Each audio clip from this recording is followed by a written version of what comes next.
क्या आपने भी प्रीवियस ईयर 25-26 के अंदर फॉरेन इनकम में इन्वेस्टमेंट किया या फिर किसी फॉरेन असेट्स में इन्वेस्टमेंट किया हुआ है और आप इस साल सोच रहे हैं कि उसको इन्वेस्टमेंट को किसी तरीके का डिस्क्लोजर ना किया जाए, तो ये वीडियो शायद आपके लिए बहुत इंपॉर्टेंट हो सकती है। मैं हूँ सी लोकेश राणा और एक बहुत ही छोटा सा लेकिन एक इम्पॉर्टेंट अपडेट आप सबके लिए है। इनकम टैक्स डिपार्टमेंट ने आपकी AIS और TIS रिपोर्ट के अंदर एक छोटा सा अपडेट डाला है। अब केवल डोमेस्टिक इनकम ही नहीं, आपकी फॉरेन इनकम या इन्वेस्टमेंट की डिटेल भी अब आपके AIS और TIS रिपोर्ट के अंदर आने वाली है। इसका मतलब ये है कि अब इनकम टैक्स डिपार्टमेंट को ये भी पता है कि आपके पास कुछ फॉरेन इनकम है जो आप शायद डिस्क्लोजर नहीं कर सकते। और ये जो अपडेट है ये केवल करंट ईयर के लिए नहीं है, फाइनेंशियल ईयर 22-23, 23-24, 24-25 इन 3 सालों के लिए भी इनकम टैक्स डिपार्टमेंट ने ये अपडेट डाल दिया है।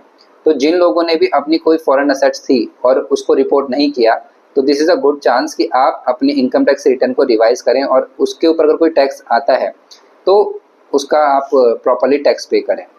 अगर मान लीजिए आपने कोई डिस्क्लोजर ठीक से नहीं किया और इनकम टैक्स डिपार्टमेंट को पता चलता है कि ऐसा कोई एसेट्स थी जिसको आपने डिस्क्लोज नहीं किया, तो इनकम टैक्स डिपार्टमेंट के पास पूरी अथॉरिटी है कि वो पिछले 16 साल तक के आपके फॉरेन असेट्स या आपकी फॉरेन ट्रांजैक्शन को भी रिव्यू कर सकती है।